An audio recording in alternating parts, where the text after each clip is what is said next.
தனுஷ்கோடி அழிஞ்சு போனது எல்லாருக்குமே தெரியும். ஆனால் அதுக்கு முன்னாடியே ஒரு தமிழ் தேசமே அழிஞ்சு போயிருக்கு. இன்னைக்கு இருக்கக்கூடியது பாதி தமிழ்நாடு தான். அப்போ மீதி குமரிகண்டம் ஒரு சின்ன தீவு கிடையாது.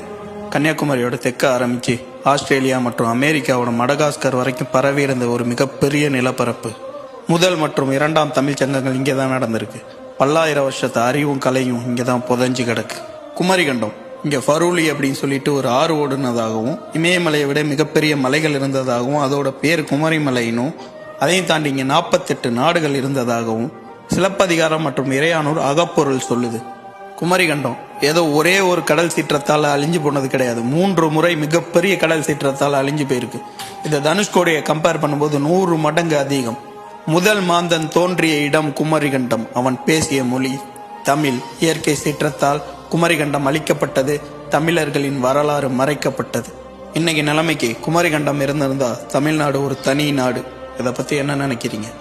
கமெண்ட் பண்ணுங்க. மறக்காம நம்ம சேனலை ஃபாலோ பண்ணிக்கங்க.